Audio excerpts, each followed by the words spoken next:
Eba! Quero te dizer que o assunto hoje é indigesto. A gente vai falar sobre violência sexual em espaços religiosos. Ai, já vem essa chata dessa Ruth falar de novo nesse assunto. Pois é. Você já sofreu violência sexual? Você sabe o que é violência sexual? Você acha que é só estupro? Não. Eu já sofri um estupro, só que foi um estupro auditivo. Eu tinha 15 para 16 anos, num espaço religioso, numa festa de 1º de maio, no Instituto Metodista na Gonzaga. Um pastor chamado Melquias me chamou. Nessa época, eu, apesar de ser adolescente, mas eu já trabalhava com os jovens, talvez pela minha precocidade, pela liderança na igreja, e estava tendo um jogo lá. Quem é metodista sabe o que eu estou falando. E ele falou para mim, eu preciso falar com você. Aí a gente saiu da quadra, eram várias igrejas, né? Uma festa histórica, 1º de maio, várias igrejas metodistas, né? Competindo. E ele falou para mim, eu preciso falar com você, vamos ali fora? E a gente foi e sentou assim, mais ou menos perto da porta da quadra, e eu fui estuprada pelo ouvido. Eu tinha 15 para 16 anos, eu nunca tinha beijado na boca, nunca tinha namorado, filha de pastor, aquela coisa severa, né?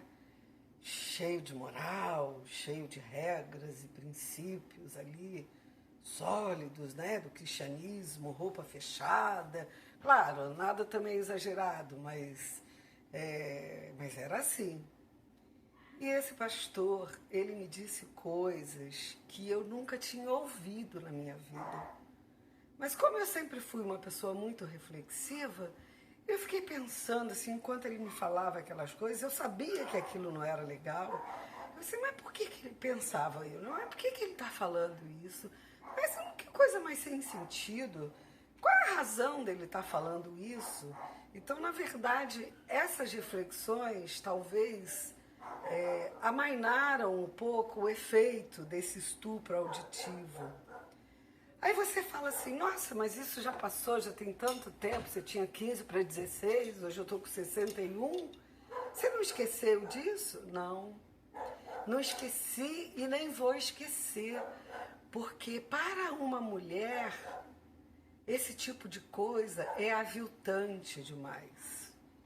E quando eu digo isso, é para mostrar a você que é evangélica, que é cristã, que é protestante, que é budista, que é candomblessista, sei lá, onde você cultua e exercita a sua fé, que quando você se depara com esse tipo de coisa, isso é violência sexual.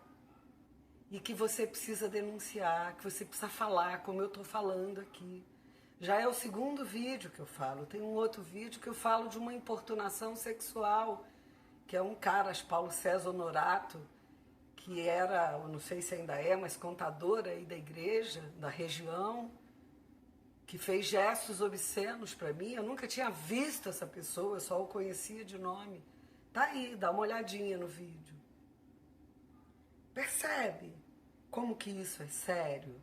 Percebe como que esse assunto está intrinsecamente ligado a essa herança patriarcal que a gente traz, né? São mais ou menos 8.000 anos de herança patriarcal, onde os homens sempre se acharam, né, titulares dos corpos e dos direitos das mulheres e das crianças.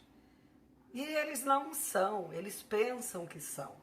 Então eles criaram uma cultura da culpa, criaram uma cultura de dominação para que eles possam mandar, para que eles possam usufruir da maneira mais violenta dos corpos das mulheres.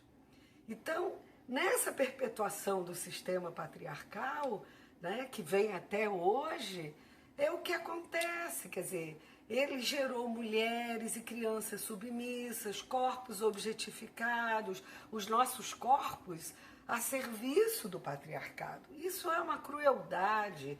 São corpos para servir aos homens? Não, a gente não pode mais aceitar. E outra coisa muito bem construída, eu já falei isso também num vídeo sobre culpa, não é? Os homens colocam culpa sobre nós para poder nos dominar, não é? Isso é histórico, olha lá atrás, olha a Bíblia, olha o relato bíblico. Quando Deus pergunta, mas Adão, o que aconteceu, cara? Eu não falei, foi a mulher que tu me deste. Ali começa o processo de transferência da culpa, percebe?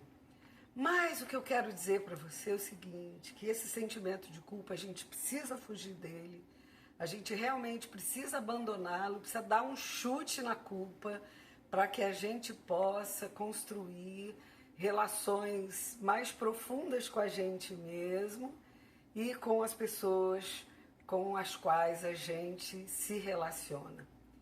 E aí, quando eu falo em violência contra a mulher nos espaços religiosos, né, a gente tem que abrir os olhos, porque a gente acha, não, isso acontece só dentro de casa, né? É verdade, às vezes tem maridos que na igreja são lindos, santos, poderosos, falam tão bem, são tão amorosos, mas dentro de casa, né? A gente sabe de alguns casos.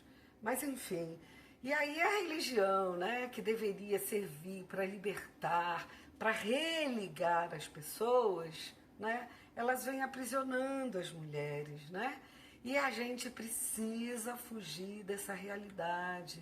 A gente olha, por exemplo, esses dias eu estava conversando com uma freira e ela falou para mim assim, quando eu era mais nova, o bispo passou a mão na minha cintura e falou, nossa, minha filha, que corpo bonito que você tá, olha que sem vergonha.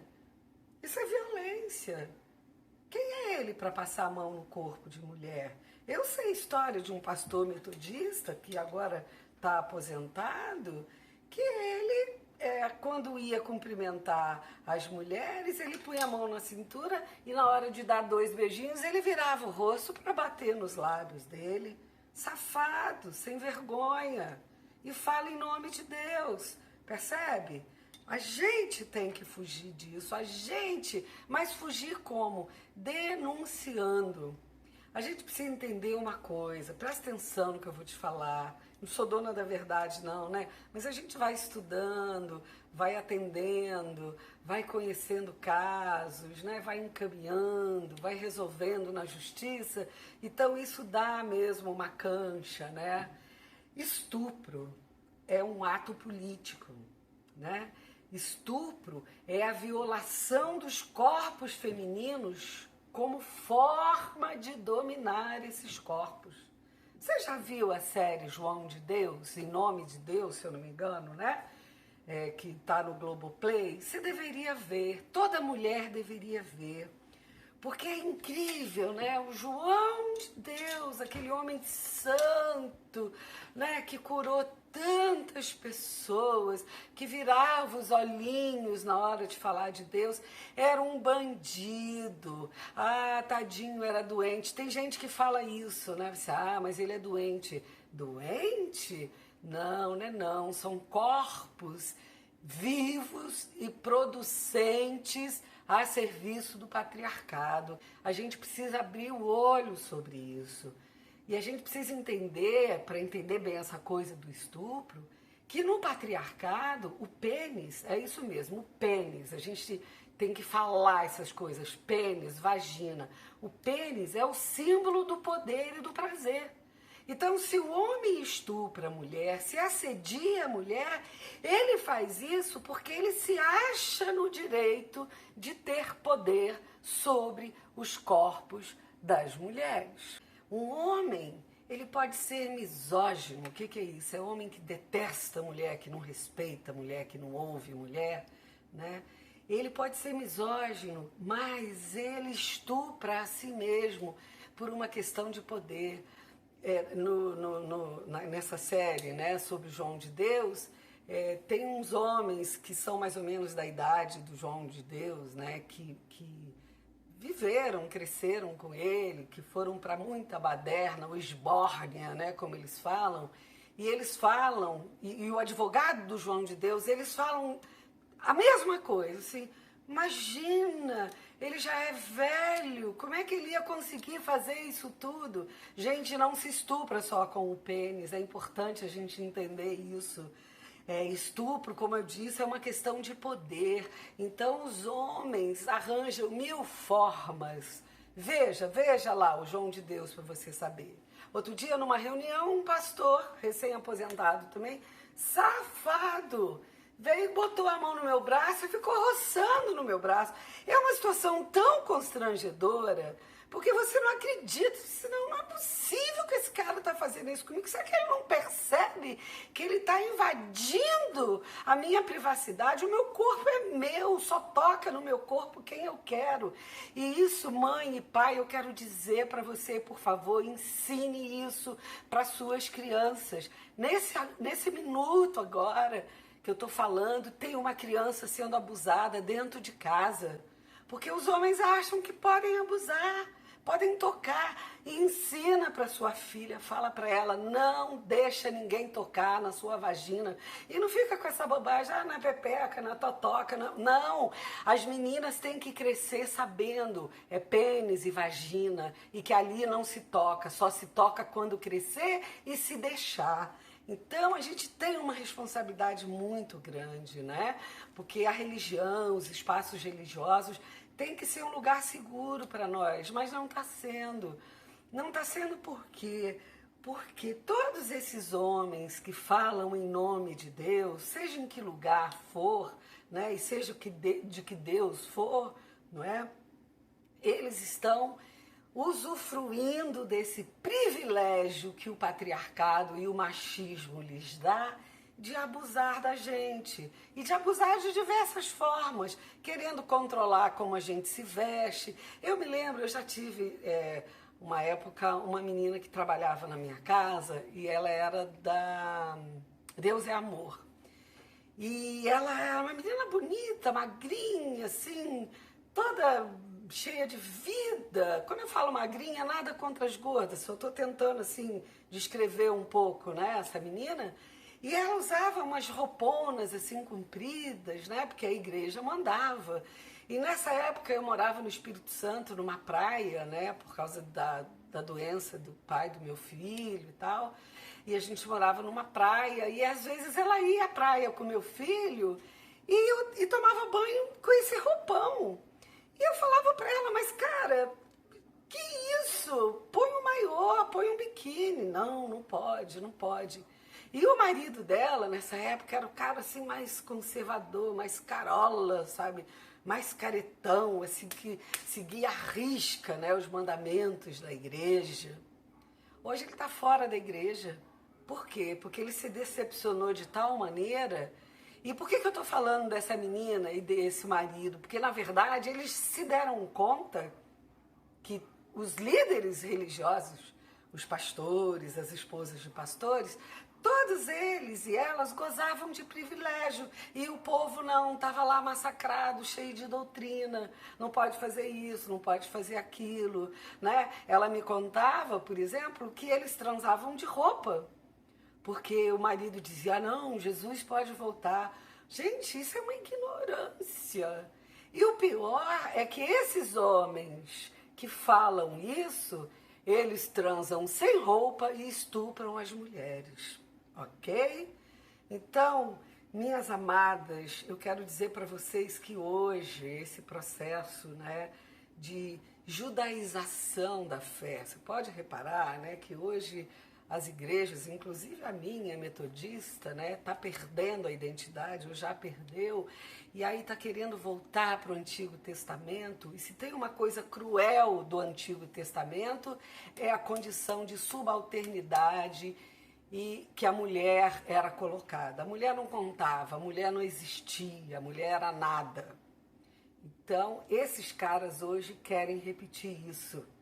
E eu quero dizer para você que você precisa mudar, que você precisa confiar em você, que você precisa abrir a boca. Eu, quando falo desses homens que fazem isso e que fizeram isso comigo, não é denúncia barata, não. Eu faço isso para me libertar, porque isso é uma indignidade e mais, isso é crime. Então você e eu precisamos entender uma coisa. Esses dias eu estava conversando com um pastor e é tão legal, né, quando a gente vê um pastor feminista, né, um pastor que ouve as mulheres, que está do lado da luta das mulheres. Ele falou para mim uma coisa, né? A gente estava conversando sobre esses casos todos que muitas e tantas mulheres passam, e ele falou para mim assim: Ruth, no dia que vocês mulheres tiverem coragem de denunciar esses pastores, esses homens que falam em nome de Deus e fazem essas coisas se leia violência contra a mulher, a igreja muda. E é verdade. E eu vou sempre tocar nessa tecla. Tem gente que fala, não, a gente não pode fazer isso, não pode expor a mulher que sofreu abuso, não, tem que deixar ela escondidinha. Deixar escondidinha nada, tem que denunciar sim. Tem que ter voz profética, e quando falo voz profética é nesse sentido, é tocar na ferida, é dizer, o pastor fulano fez isso comigo, o pastor cicrano fez isso comigo, o monge fez aquilo outro. Eu me lembro, uma vez eu fui num mosteiro lindo, lindo, lá em, acho que é Ibiraçu, do Espírito Santo, um lugar assim, especialíssimo, uma vista linda. E tinha um monge lá, lindo, ele era lindo também, muito bonito, monge. Nós pouco conversamos, não é? Porque era um grupo, nós fomos num ônibus para visitar, então ele, né, mostrando o mosteiro e tal. E quando terminou, a gente já estava saindo, né? Eram umas 3 e pouco. Ele deu um jeito de chegar perto de mim e me deu uma cantada. Percebe o jogo? Tirano, safado, sem vergonha? A gente precisa abrir o olho. Então, minha amada, minha irmã querida, tem uma fala do Silvio Almeida, que ele diz assim, né, que as mulheres negras estão criando uma tecnologia de resistência. E essa tecnologia de resistência, isso é muito bacana, porque nos fortalece. Isso quer dizer que a gente precisa criar estratégias coletivas de sobrevivência para a gente poder superar o machismo, o racismo e a violência contra nós. Então a gente precisa ter força, teimosia, talento, aprofundamento, insistência, não ter medo de se expor e dizer isso aqui. Quem é? Quero ver esse pastor dizer que nunca fez isso. Vem, diz pra mim que nunca fez isso. Eu seria louca de inventar uma coisa dessa? É isso que os homens precisam dizer quando a gente faz uma denúncia. Oh, não, coitada, ela não bate bem da bola, ela está inventando. Eu quero dizer para você, para fechar, o seguinte, que o evangelho é subversivo. Se você quer entender de uma vez por todas a sua importância no reino de Deus, na contribuição, né, para a implantação dos valores do reino de Deus, denuncie, não fique quieta, tenha coragem, conte comigo, conte com alguma rede de apoio e não se cale, porque é assim que isso vai acabar.